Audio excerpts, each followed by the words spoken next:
अपने यहाँ, और उसमें भी विशेष रूप से माफियाओं से मुक्त कराई गई जमीन माफिया की होगी मगर उसमें रहने वाले गरीब हों। ये आदित्यनाथ योगी का वो प्लान जिसने अतीक फैमिली को बेचैन कर दिया। सूत्रों के मुताबिक प्रयागराज विकास प्राधिकरण ने 1500 फ्लैट तैयार करने का प्रस्ताव भेज दिया, जिसमें 700 फ्लैट तैयार करने की डेडलाइन 2025 से पहले रखी गई। बताया जा रहा है कि जो 76 फ्लैट्स लूकरगंज इलाके में तैयार किए गए, उन्हीं की तर्ज पर योगी के इस प्लान को एग्जीक्यूट किया जाएगा। इसके अलावा 10,000 की क्षमता वाले कन्वेंशन सेंटर भी प्रयागराज में माफिया की जमीन पर तैयार होंगे, जिनका डीपीआर करने का निर्देश जारी कर दिया गया। यहाँ पर अधिवक्ता बहुत बड़ी संख्या में रहते हैं, उनके लिए भी आवास की एक स्कीम निकाले, पत्रकारों के लिए भी एक स्कीम निकाले, चिकित्सकों के लिए भी निकाले, और अलग अलग तबके के लोगों, अध्यापकों के लिए एक स्कीम निकाले। हम स्लम जो बस्तियां हैं उनको भी अच्छा जीवन उनका दे, ईज ऑफ लिविंग का लक्ष्य को प्राप्त करने के सामने प्रयास करें। इस दिशा में हमें प्रधानमंत्री मोदी जी के जन के रूप कार्यक्रम को आगे बढ़ाना होगा। सीएम योगी का ये प्रोजेक्ट यूपी के किन किन माफियाओं को करंट देने वाला है, पूरी लिस्ट बताएंगे। मगर पहले जानिए कि कैसे अतीक अहमद का नामो निशान मिटाए जाने का पूरा रोड मैप योगी ने तैयार किया। यूपी में माफियाओं की 500 करोड़ की संपत्ति सरकारी खजाने में आएगी, जिसमें से अकेले अतीक अहमद एंड गैंग की करीब 345 करोड़ रुपए की संपत्ति है। यह कार्रवाई योगी सरकार ने बीते सालों में की। प्रशासन का दावा यह कि अतीक फैमिली ने इस अवैध संपत्ति का कोई सोर्स नहीं बताया, जिसके बाद अब इसका क्या होगा ये तय सीएम योगी करेंगे।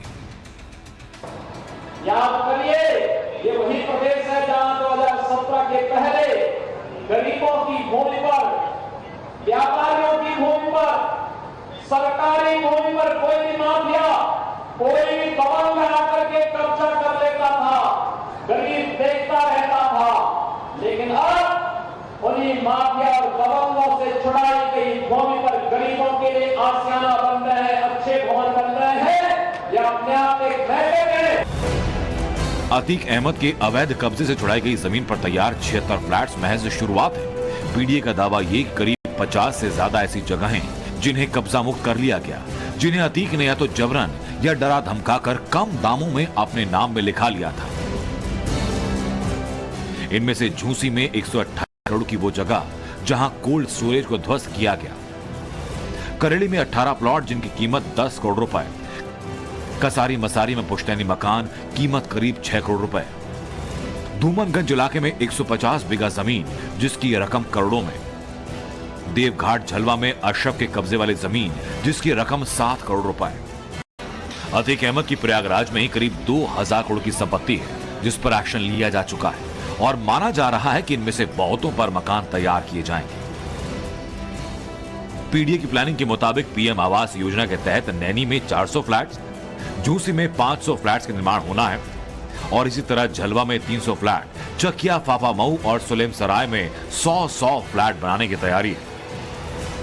जांच के दौरान सामने यह आया कि संपत्ति अतीक अहमद की नहीं थी, बल्कि उसने अपनी दबंगई के चलते इन पर कब्जा किया और फिर बाद में उसकी फैमिली और करीबियों ने मकान बनवा लिया। प्रयागराज में लूकरगंज के अलावा माफिया डॉन अतीक अहमद की कुछ और ऐसी प्रॉपर्टी है जिसे अब मुक्त कराने के साथ ही उस पर प्रधानमंत्री आवास योजना के तहत फ्लैट्स तैयार किए जाएंगे और उन्हीं जो संपत्तियां हैं, जो उनकी जो प्रॉपर्टी है, उनमें से एक है चकिया की ये प्रॉपर्टी जिस पर लंबे समय तक अतीक अहमद और उसके परिवार का कब्जा था।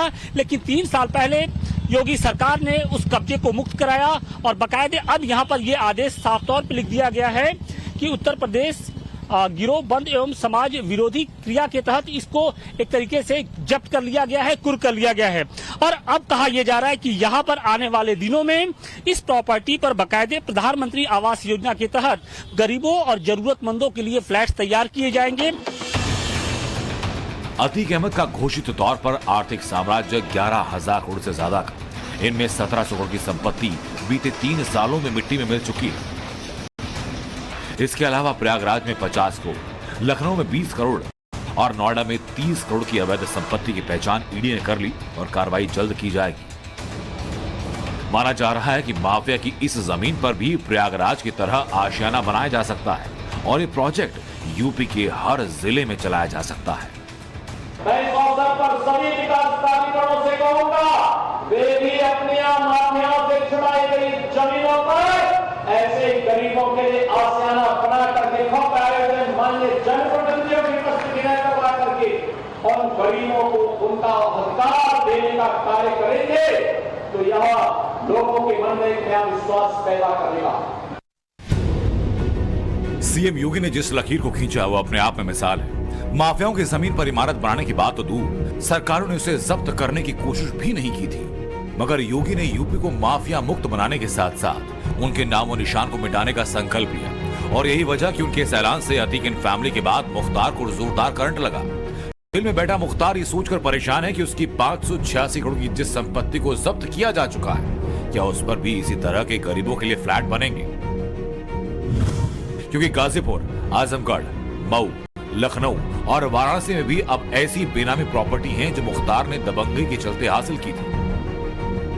सिर्फ अतीक अहमद या मुख्तार नहीं बल्कि यूपी के जितने भी माफिया जेल में बंद हैं या बाहर हैं, उनकी अवैध प्रॉपर्टी पर ऐसा ही प्रोजेक्ट चलाया जा सकता है। मेरठ के इनामी गैंगस्टर यशपाल की 153 करोड़ की संपत्ति जब्त की जा चुकी है। बहराइच के 1 लाख के इनामी भू माफिया देवेंद्र सिंह की 110 करोड़ की संपत्ति कुर्क हो चुकी है। प्रयागराज की माफिया दिलीप मिश्र की 32 करोड़ की संपत्ति को कुर्क किया गया। आजमगढ़ के ध्रुव कुमार सिंह और कुंटू सिंह की 20 करोड़ की संपत्ति को प्रशासन ने जब्त किया। फर्रुखाबाद के अनुपम दुबे की कुल 19 करोड़ 40 लाख की संपत्ति कुर्क की गई। पश्चिम उत्तर प्रदेश के खतरनाक माफिया सुनील राठी की 12 करोड़ की संपत्ति कुर्क हो चुकी है।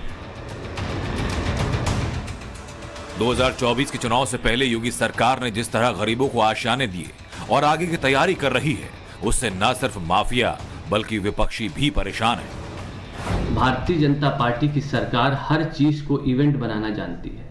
जब उत्तर प्रदेश की कानून व्यवस्था पूरी तरह से चरमराई है, जब उत्तर प्रदेश में जंगल राज व्याप्त है, तो जनता का ध्यान भटकाने के लिए इस तरीके के कार्यक्रमों का आयोजन किया जा रहा है।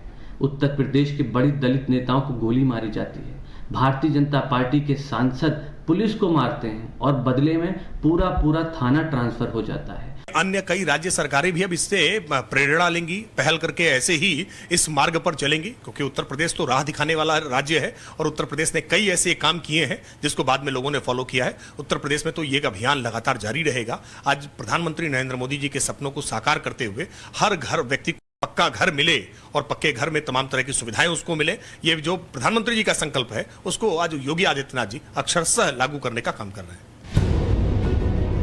योगी ने यूपी में अब तक गरीबों को 54 लाख मकान दिलाए, जो कि पीएम शहरी आवास योजना का हिस्सा है। अब 10 लाख और मकान दिलाने का वादा किया, जिनमें से बहुत माफियाओं की जमीन पर तैयार होंगे। इन्हें हासिल करने वाले हिंदू भी होंगे और मुसलमान भी होंगे। गौर करने वाली बात यह कि जिन्हें फ्लैट्स की चाबी दी जाएगी, उनसे फ्लैट की रकम एक मुश्त नहीं बल्कि किश्तों के हिसाब से जमा करनी पड़ेगी। योगी की तरफ से दी गई राहत रिटर्न में गरीबों की तरफ से दुआएं दे रही है। क्या इसी तरीके से कार्रवाई होनी चाहिए? हाँ, होनी चाहिए ऐसे। अतीक अहमद को मार दिया गया, हमसे कोई मतलब नहीं, कभी कोई लेना देना नहीं, कोई उससे नहीं। क्या कहेंगी जिस तरीके से माफिया डॉन अतीक अहमद के खिलाफ कार्रवाई हुई और अब जो जमीनें हैं वहां पर आप लोग के लिए मकान बनाए जा रहे हैं? हाँ, बहुत अच्छा। कहते हैं कि किसी भी राज्य का विकास तभी होता है जब वो अपराध से मुक्त होता है। योगी ने यूपी की अर्थव्यवस्था का जो 1 ट्रिलियन वाला टारगेट रखा, उसे पूरा करने के लिए वो माफियाओं को चौतरफा चोट दे रहे हैं और शुरुआत प्रयागराज से और गूंज पूरे देश में। संदेश साफ तौर पे है कि जो भी माफिया होगा उसे बख्शा नहीं जाएगा। न सिर्फ उसके खिलाफ कार्रवाई की जाएगी बल्कि जो उसकी अवैध प्रॉपर्टी है उसको भी जब्त किया जाएगा और न सिर्फ जब्त किया जाएगा बल्कि वहां पर बाकायदे गरीबों और जरूरतमंदों के लिए मकान भी तैयार किए जाएंगे। प्रयागराज से अतिकेश के साथ आशुतोष सिंह, टाइम्स नाउ।